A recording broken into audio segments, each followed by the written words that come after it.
तो hey guys, कैसे हो आप सब। मैं ज़्यादा टाइम नहीं लूंगा, बस इतना बोलूंगा कि इससे पहले वाले एपिसोड्स का लिंक डिस्क्रिप्शन में दिया है, तो एपिसोड वहीं से कंटिन्यू होगा जहां लास्ट एपिसोड खत्म हुआ था। हम देखते हैं कि थोड़ी देर के बाद चार्ली रेस्ट रूम से बाहर आता है और यह मान लेता है कि अब उसकी तबीयत बेहतर है। अपनी जिंदगी के बारे में सोचते हुए वह नहीं देखता कि कोई उस पर एक कुत्ते के रूप में पीछे से हमला कर देता है। लेकिन आखिरी पल में घूमते हुए चार्ली सिर्फ देखता है कि एक पत्थर तेजी से उस कुत्ते पर आता है, उसके शरीर को खूनी हालत में बदल देते हुए। सर घूमते हुए उसने देखा कि कैरोल पास में खड़ी थी और उससे पूछा कि वह वहाँ क्या कर रही है। कैरोल चिल्लाने लगती है और उसके ऊपर इल्जाम लगाती है कि वह समझता नहीं कि चीज़ें कितनी खतरनाक हो सकती हैं और पूछती है कि अगर चार्ली को कुछ हो जाता तो वह अंकली को क्या जवाब देगी। चार्ली कैरोल से कहता है कि शांत हो जाए और उसकी सलाह सुने। कैरोल शांत होने को तैयार होती है और कहती है कि वह ध्यान से सुन रही है। चार्ली कहता है कि उसके हिसाब से जो भी हो रहा है वह ट्रेनिंग का हिस्सा है। कैरोल उससे पूछती है कि ट्रेनिंग कब शुरू हुई, जिसका जवाब में चार्ली कहता है कि जैसे ही वह गाड़ी से निकले ट्रेनिंग शुरू हो गई थी। कैरोल पूछती है कि उसे क्यों लगता है कि यह सब पहले से प्लान किया गया था और क्या सबूत है उसके पास। चार्ली उसे कहता है कि वह उस नए पर ध्यान दे जो अभी अभी फटा। लड़की मॉन्स्टर का एनालिसिस करके कहती है कि ये दूसरा वाला बहुत ही लो रैंक का है और इतना कमजोर प्रतिस्पर्धी ट्रेनिंग कैंप पर हमला करने की हिम्मत नहीं करेगा। चार्ली उसकी इंटेलिजेंस की तारीफ करता है उसके कंधे पर हाथ रखते हुए, जिस पर वह चिढ़ जाती है और कहती है कि उनका हालात मुश्किल है। चार्ली कहता है कि अगर दूसरे वाक्य में राइड करते तो नाइट्स वॉच को तुरंत पता चल जाता। उसके नज़रिए से नाइट्स वॉच ने सबवे में उनका वक्त जानबूझकर बढ़ाया ताकि उन्हें डर लगे और घने धुंध का इस्तेमाल किया ताकि डर का माहौल पैदा हो। मुख्य पात्र अपने विचारों का निष्कर्ष निकालता है कि ऐसे दबाव में कमजोर और मजबूत लोग बहुत अलग नजर आते हैं।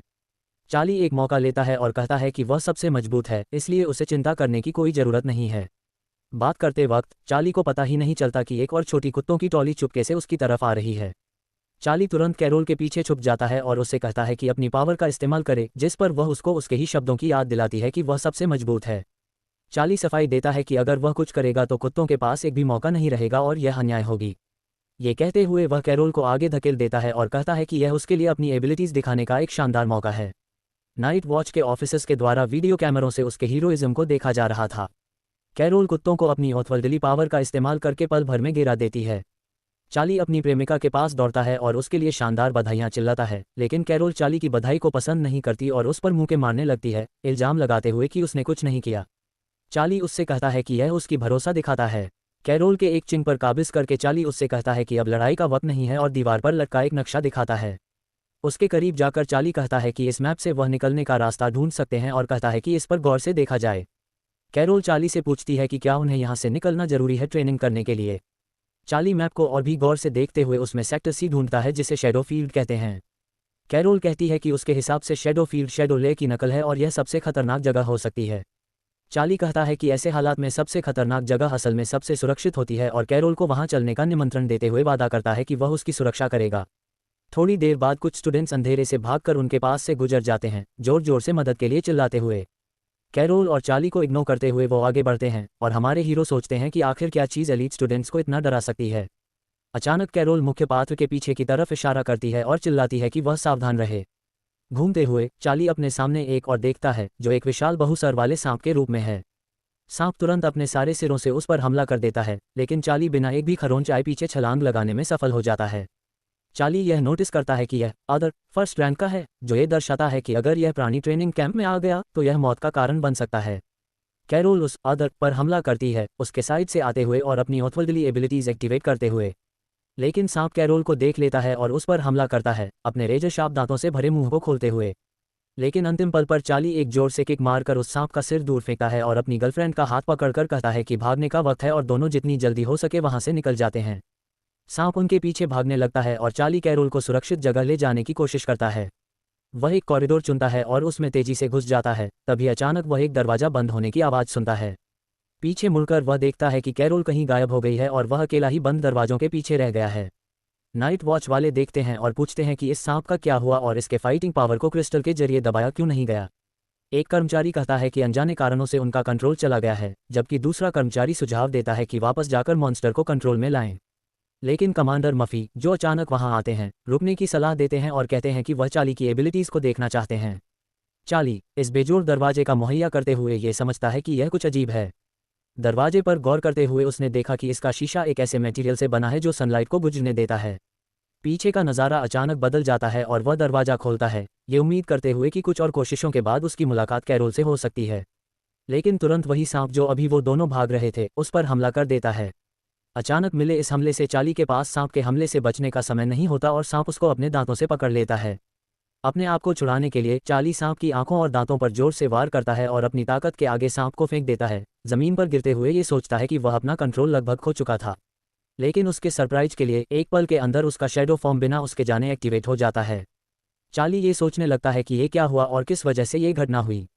तभी अचानक उसके पास कुछ गिरता है और घूमते हुए वह देखता है कि एक ह्यूमनॉइड आदर है जिसके शरीर पर कई आंखें हैं। ऑब्जर्वेशन डिपार्टमेंट में सब लोग हैरान हो जाते हैं क्योंकि उन्हें उम्मीद नहीं थी कि ट्रेनिंग के दौरान सेकंड रैंक के करीब पावर वाला एक और आदर आएगा। वह आदर अपने हाथ आगे बढ़ाता है और चार्ली पर हरा एनर्जी वेव्स भेजता है। चार्ली आसानी से उससे बच जाता है, लेकिन वह नहीं देख पाता कि एक आदर ने उसके लिए ट्रैप छोड़ रखा था। मैजिक वेव्स मुख्य पात्र पर हमला करते हैं और वह अनबियरेबल पेन से उसके सिर को पकड़ लेता है। दूसरा आदर इस मौके का फायदा उठाकर चार्ली पर जंप मार के उसका काम तमाम करने की कोशिश करता है, लेकिन अचानक चार्ली अपना एक्टिंग बंद कर देता है और हवा में ही उस आदर को जोर से उसकी गर्दन पकड़ लेता है। जोर से हंसते हुए कहता है कि ऐसे ट्रिक्स उस पर काम नहीं करते। अपने दुश्मन से निपटने के बाद वह अपने शैडो बाइट स्किल का इस्तेमाल करके मॉन्स्टर्स को एब्जॉर्ब करना शुरू करता है। क्रिएचर को कंज्यूम करने के बाद वह डेटाबेस का सहारा लेता है ताकि अभी जो ओपोनेंट्स उसने फेस किए उन्हें और बेहतर समझ सके। बेस्टेरी में एंट्री पड़ता है जो कहती है कि जो प्राणी उसने देखा था वह स्नैक था, एक लो लेवल आदर जो कई सर रखता है। वह द फैसलेस के नाम से दूसरे आदर का भी रिकॉर्ड चेक करता है और वह एक नोट देखता है जो बताता है कि यह सब स्पेशीज एक लोअर रैंकिंग शेडो स्पेशीज का वंशज है। चार्ली सोचता है कि उसका वॉकर सब स्पेशीज शेडो स्पेशीज के प्रति शत्रु है, इसी वजह से दूसरे उस पर हमला कर रहे हैं।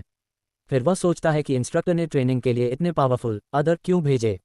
उसके नज़रिए से सबसे डरावनी चीज़ यह है कि इंस्ट्रक्टर ने उसकी यूनिफॉर्म देखी है, जो काफ़ी होने छिपने का कोई मतलब नहीं बनता।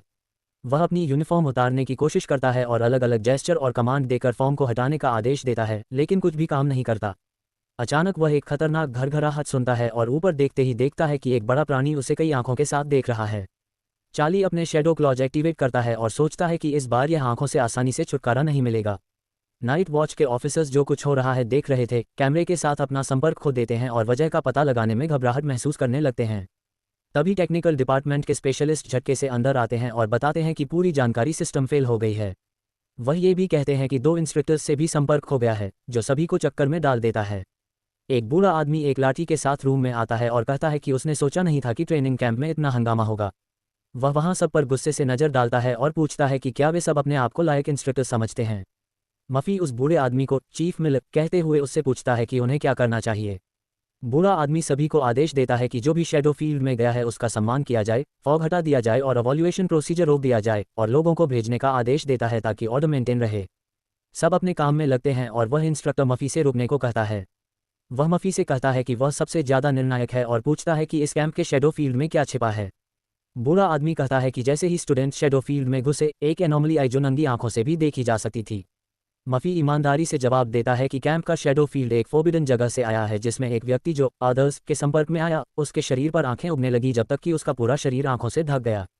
मफी के अनुसार इस जोन में एक पावरफुल आदर रहता है जो आमतौर पर सिर्फ लोअर स्पेशीज को अपने साथ लाता है जो फर्स्ट रैंक को भी पार नहीं करते। लेकिन इस बार कुछ गलत हो गया। मिलर मफी से पूछता है कि इस आदर का क्या रैंक है, जिसका जवाब में वह कहता है कि वह लगभग आधे महीने से एक वायबल स्टेट में है।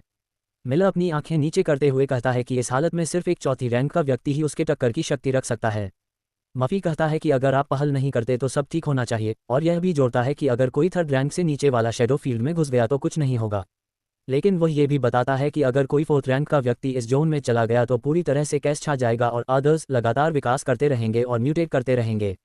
बूढ़ा आदमी मफी से पूछता है कि क्या उसे चौथी रैंक के पहले स्टूडेंट्स के बारे में पता है, जिसका जवाब में वह कहता है कि इसकी संभावनाएं बहुत कम हैं, लेकिन 0 नहीं। वह ये भी जोड़ता है कि रैंक के बावजूद कुछ तो उन्हें प्रभावित कर रहा है और यह शायद चार्ली का अंत हो सकता है। चार्ली एक और लोअर रैंकिंग मॉन्स्टर का सामना करता है और अपना रास्ता उसके अंदर से निकालता है। ये समझने के बाद वह दूसरे मॉन्स्टर्स के बीच से भागता है, उन्हें धीरे कहकर और उन पर चिल्लाता है कि वह कभी भी उसका पीछा नहीं कर पाएंगे। लेकिन अपने ब्रावाडो के पीछे वह नहीं देख पाता कि कुछ अदर्स उस पर साउंड वेव्स शूट करते हैं और वह अटैक पीछे से मिस कर लेता है। अटैक से रिकवर करते हुए वह हैरान है कि मॉन्स्टर्स ऐसे काम कर सकते हैं। दूसरे अदर्स की भीड़ के आसपास देखते हुए वह नोटिस करता है कि अब दूसरे सेकंड रैंक के मॉन्स्टर्स भी आ गए हैं। यहाँ चार्ली डिसाइड करता है कि वह उन्हें टक्कर देगा और कहता है कि अब वह उन्हें सेकंड रैंक की ताकत दिखाएगा। लेकिन उसकी शैडो ब्लेड्स एक्टिवेट करने की कोशिश बेकार हो जाती है और वह अपने हाथों को कन्फ्यूजन में देखता है। अपनी इनर एनर्जी पर फोकस करते हुए वह रियलाइज करता है कि उसकी एबिलिटीज पार्टियली सील्ड हैं। ऊपर देखते हुए वह नोटिस करता है कि सरप्राइजिंगली मॉन्स्टर्स उस पर अटैक नहीं कर रहे बल्कि एक अजीब जुबान में बात कर रहे हैं। वह सोचता है कि वह उस पर हमला क्यों नहीं कर रहे और यह मानता है कि शायद उसकी इनक्रेडिबल ताकत से वह डर गए हैं। 1 मिनट के बाद मॉन्स्टर्स अलग होते हैं और एक बड़ा अदर चार्ली के सामने आता है, जिसके हाथों में 2 कर्व तलवारें हैं। चार्ली अपने ओपोनेंट को देखता है और डर के साथ समझता है कि उसके सामने एक 3rd रैंक का अदर खड़ा है। चार्ली सोचता है कि अब उसके पास भागने का कोई रास्ता नहीं है और वह फाइट के लिए तैयार हो जाता है। वह अदर उस पर वार करता है और चार्ली अपने क्लॉच को सामने लाकर ब्लॉक करने का डिसाइड करता है। लेकिन अदवल्डली वेपन और शैडो क्लॉच के टकराने से एक एक्सप्लोजन होता है और चार्ली दूर एक दीवार में जा पटकता है। चार्ली अपने आप को साफ करता है और समझता है कि वह ये फिर से नहीं कर सकता, वरना बुरी तरह से एंड हो जाएगा। वह रियलाइज करता है कि उसकी कर्ट स्टेट में 2nd रैंक भी थरेट है, तो 3rd रैंक का क्या कहना। जल्दी से अपने जीतने के चांसेस असेस करते हुए चार्ली डिसाइड करता है कि वह अदर को शैडो थ्रेड से कंफ्यूज करेगा ताकि उसकी मूवमेंट स्लो हो जाएं। टाइम का फायदा उठाते हुए चार्ली जल्दी से पीछे हटने लगता है, लेकिन शैडो थ्रेड्स उसे ज़्यादा देर तक रोक नहीं पाती और वह आसानी से उन्हें तोड़ देता है। वह कुछ सेकंड्स में चार्ली का पीछा करने लगता है और चार्ली उसकी अनसरपास्ड स्पीड को नोट करता है। चार्ली को पकड़कर वह अदवल्डली मॉन्स्टर उस पर स्वॉर्ड से वार करता है और चार्ली मुश्किल से ही उस अटैक से बच पाता है। स्वॉर्ड एस्फाल्ट में अटक जाता है और चार्ली इसका फायदा उठाता है चेस स्किल यूज़ करके और दूसरे पर बार बार अटैक करते हुए। चार्ली नोटिस करता है कि लगातार अटैक्स मॉन्स्टर को नुकसान पहुंचा रहे हैं और वह सोचता है कि उसके खत्म करने के लिए काफ़ी एनर्जी इकट्ठा करे। लेकिन दूसरा मॉन्स्टर जल्दी से अपने सेंसेस में आ जाता है और एक पावरफुल पंच से चार्ली को दूर फेंकता है। इम्पैक्ट की ताकत चार्ली को एक स्टोन बिल्डिंग में फिर से टकरा देती है और एक होल बना देती है। ऊपर देखते हुए वह नोटिस करता है कि मॉन्स्टर उसका पीछा नहीं छोड़ता, लेकिन एक निर्धारित दूरी पर रुक जाता है जो चार्ली को सरप्राइज करता है। चार्ली उस मॉन्स्टर को देखता है और मेंटली यह समझने की कोशिश करता है कि क्या हुआ और उसका ओपोनेंट रुक क्यों गया। चारों तरफ देखते हुए वह आखिर में नोट करता है कि वह शीजी शंग एक ट्रेनिंग कैंप में है। चार्ली को समझ नहीं आता कि क्या हो रहा है, लेकिन वह ये फील करता है कि यह जगह उसके लिए शैडो लेयर जैसी लगती है। थोड़ी देर सोचने के बाद वह यह मानने लगता है कि यह जगह शैडो लेयर से भी ज़्यादा फ्राइटनिंग है। अचानक शैडो मॉन्स्टर अपनी इनएक्टिविटी को तोड़ता है और चार्ली पर अटैक करने के लिए दौड़ता है। चार्ली एक पावरफुल ब्लो से बचता है और डिसाइड करता है कि अब उसे अपनी जान बचानी पड़ेगी। चार्ली अपनी पूरी स्ट्रेंथ यूज़ करके भागता है और रुकता नहीं।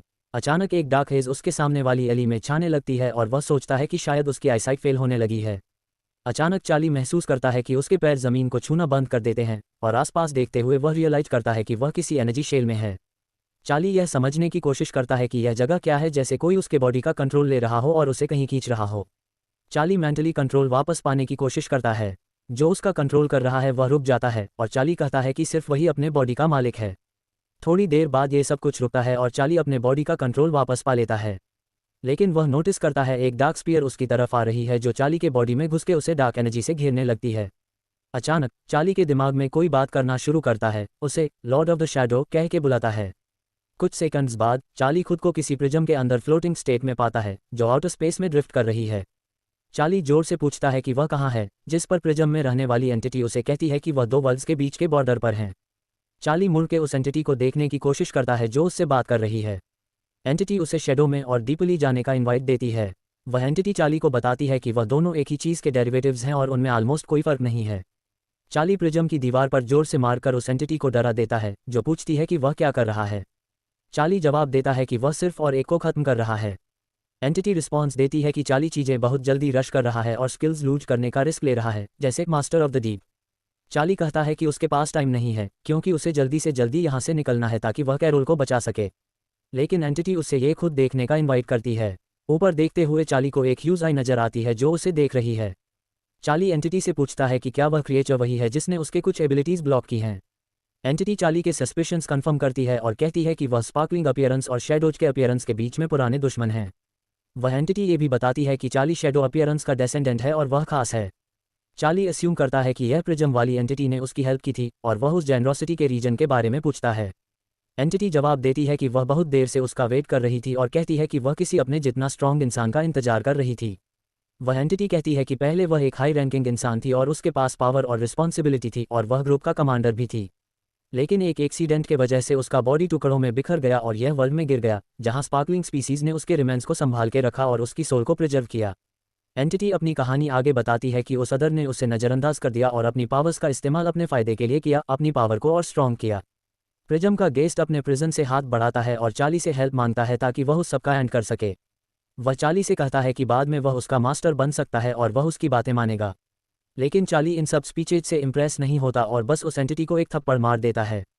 एंटिटी गुस्से में आ जाती है और चार्ली से पूछती है कि वह क्या कर रहा है, और कहती है कि वह चार्ली को आइस के अपीयरेंस के सीक्रेट समझने में हेल्प करने पर राजी थी।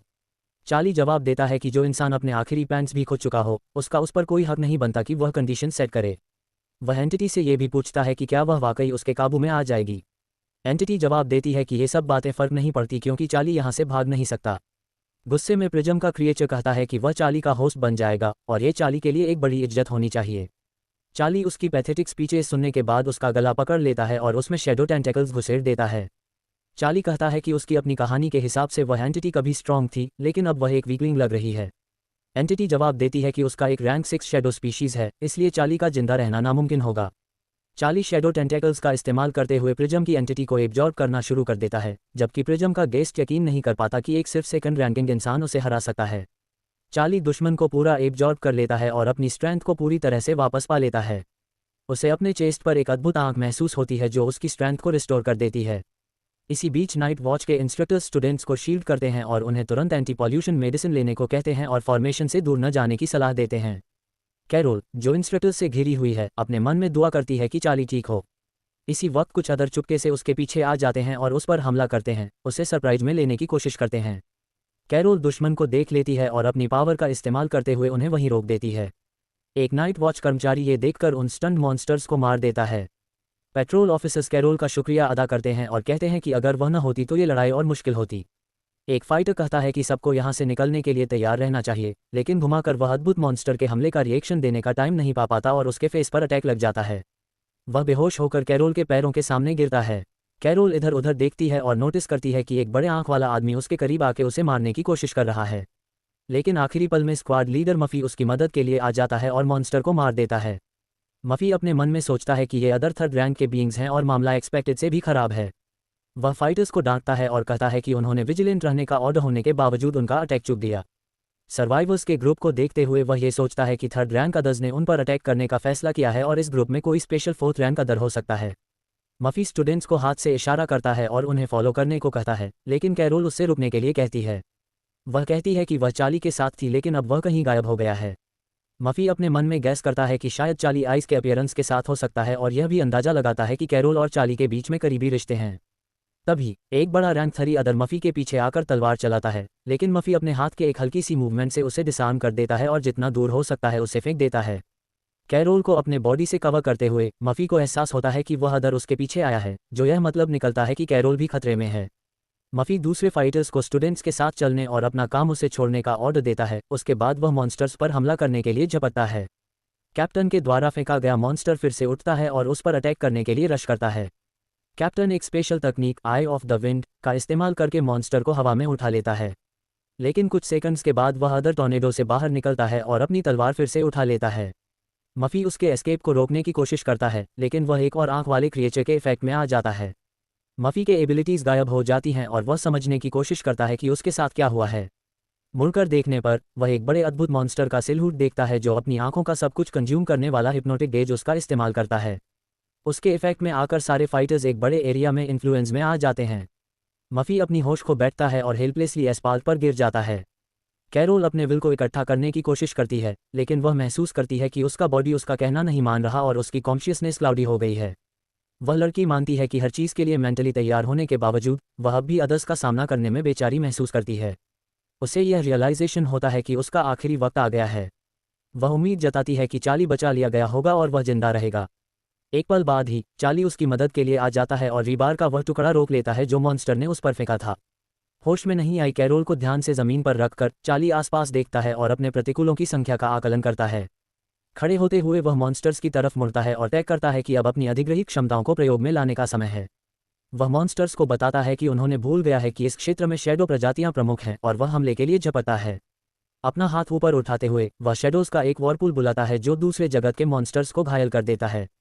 चार्ली अपने प्रतिकूलों का स्वागत करते हुए कहता है कि उन्होंने उसके घर के क्षेत्र में कदम रखा है। एक पल में बिजली की तेजी से हमलों के कारण प्रतिकूलों के सिर एक एक करके विस्फोट होने लगते हैं। चार्ली प्रतिकूलों के सामने से गुजर जाता है, अपने दिमाग से उनके शरीरों को तोड़ता हुआ। एक लंगड़ा थर्ड रैंक अदर उसके सामने आता है और वह कहता है कि वह फिर से मिले हैं। बिना किसी बाधा के चार्ली शैडो तलवारें बुलाता है और कहता है कि अब उसका हमला करने का समय है। दुश्मन को संभालने का मौका दिए बिना चार्ली एक बिजली की तेजी से दौड़ता है और दुश्मन के माध्यम से गुजर जाता है। एक सेकंड के बाद उस अदर का शरीर विस्फोट हो जाता है और छोटे छोटे टुकड़ों में बिखर जाता है। पीछे सिर्फ एक जिंदा दुश्मन बचा है, वह मुख्य एलियन जो आंखों वाला है, जो चार्ली पर शक्तिशाली जादू से हमला करने वाला है। लेकिन चार्ली उससे पहले ही पहुंच जाता है और अपनी शैडो तलवार से उसकी आंख में घुसा देता है। चेस कौशल सक्रिय करते हुए चार्ली उस मजबूत दुश्मन को सिर काटकर खत्म कर देता है। चार्ली एक गहरा सांस लेता है और दूसरे के शरीर से गिर रही खून की बारिश के नीचे खड़ा है, शैडो प्रजाति की शक्ति से खुश हो रहा है। जब आंखों वाली प्रजाति का प्रभाव समाप्त हो जाता है तो उसके जादू भी काम करना बंद कर देते हैं। चार्ली निर्णय करता है कि बचे हुए प्रतिकूलों को अवशोषित करेगा। चार्ली कहता है कि केवल दूसरे रैंक पर होते हुए भी वह एक तीसरे रैंक अदर को कुछ ही सेकंड में मार सकता है, इसलिए उसे यह समझ में आता है कि आंखों वाली प्रजातियां अक्सर समूहों में काम क्यों करती हैं। वह एक शक्तिशाली प्रतिकूल का शरीर अवशोषित कर लेता है और उसकी जीवंत भावनाओं के लिए धन्यवाद देता है। इसी बीच नाइट वॉच के एक फाइटर्स का समूह मदद के लिए आता है, कह रहा है कि पहले समूह का सिग्नल यहीं पर बाधित हुआ है। चार्ली उन्हें देख लेता है और मान लेता है कि वह थोड़ा गलत समय पर आ गए हैं। दृश्य पर पहुंचने के बाद यूनिट कमांडर सभी घायलों को जितनी जल्दी हो सके हटा देने का आदेश देता है। स्क्वाड का चिकित्सक कहता है कि एंटी पॉल्यूशन दवाएं चाहिए क्योंकि लोग मर भी सकते हैं। कमांडर कहता है कि कुछ लोग चाहिए जो आंखों के दृष्टिकोण को अवरुद्ध कर सकें। कुछ समय बाद सभी पीड़ितों को चिकित्सा देखभाल के लिए अस्पताल भेज दिया जाता है। चार्ली समय बर्बाद न करते हुए अपने बिल्कुल भी काल्पनिक नहीं लगने वाले रोमांचों के बारे में बताने लगता है। उसकी यह रोमांचक कहानी कैरोल के उसके गाल पर पिल्स लगाने से रुक जाती है। वह उससे पूछती है कि वह इतनी सारी चोटों के बाद भी कैसे इतना प्रदर्शन कर सकता है। चार्ली अपनी किस्मत फिर से आजमाने की सोचता है और कैरोल से कहता है कि वह खुद उसके घावों का उपचार करे। कैरोल खुशी से उसकी मांग मान लेती है और दवा की बोतल खोलकर चार्ली के पास आकर उसके घाव पर दवा डालती है, जो उसके हाथ को तेजी से जलाने लगती है। चार्ली अपनी कुर्सी पर उछल जाता है और हॉलवे में नाटक के साथ चीखने लगता है। वह उससे कहता है कि ये दवा खानी चाहिए थी और पूछता है कि क्या वह उसे मारना चाहती है। मुख्य पात्र कैरोल से पूछता है कि क्या वह उसे नाराज है, जिस पर वह जवाब देती है कि वह बस बिना कुछ कहे गायब हो गया था, जिसने उसे चिंता और तनाव में डाल दिया। चार्ली अपनी प्रेमिका के भावनाओं को समझ लेता है और कहता है कि उसके साथ ऐसा होने का उसे बहुत अफसोस है। वह समझाने की कोशिश करता है कि वह दूसरे जगत की शक्तियों के कारण वहां पहुंचा। लेकिन कैरोल प्यार से उसके गालों को छूते हुए कहती है कि उसे माफ़ी मांगने की कोई ज़रूरत नहीं है। वह कहती है कि उसका सिर्फ यही कहना है कि चार्ली कभी दोबारा ऐसा न करे और उसकी तरफ चिंता भरी नज़रों से देखती है। चार्ली कहता है कि वह कोशिश करेगा कि उसे डराए न, जिसके जवाब में कैरोल कहती है कि उसने एक और अजीब चीज़ नोटिस की है। वह कहती है कि उस पर एक अटैक के बाद वह बेहोश हो गई थी, लेकिन फिर भी ठीक ठाक जागी। चार्ली कहता है कि इसमें कुछ अजीब नहीं है, लेकिन कैरोल कहती है कि वह ब्रदर वाइट था जिसने उसकी मदद की थी। चार्ली कहता है कि शायद कैरोल को गलतफहमी हुई है, क्योंकि उसके हिसाब से ब्रदर वाइट ट्रेनिंग कैंप में कैसे आ सकता है। लेकिन कैरोल जिद करती है और कहती है कि वह यकीन है कि वह ब्रदर वाई ही था और उससे लगता है कि वह ब्रदर वाई को कब से जानती है। कैरोल चार्ली को घूरती है और वह उससे पूछता है कि क्या वह उस पर शक कर रही है। कैरोल कहती है कि उसके हिसाब से ब्रदर वाई चार्ली के मुकाबले में ज़्यादा सक्षम है, जिसे सुनकर चार्ली नाराज़गी में सिर्फ स्नॉट कर देता है। चार्ली की प्रेमिका उससे पूछती है कि क्या ब्रदर वाई उनके साथ पढ़ाई कर सकता है, जिसके जवाब में चार्ली कहता है कि ये काफ़ी अनलाइकली है।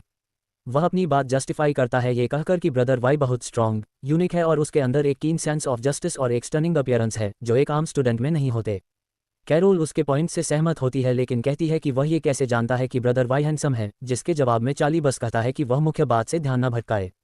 अचानक इंस्ट्रक्टर मफ़ी चार्ली के पास आकर उसका नाम लेता है। कैरोल और चार्ली मफ़ी से पूछते हैं कि वह कैसे हैं, जिसके जवाब में वह कहता है कि वह जल्दी रिकवर कर लेगा।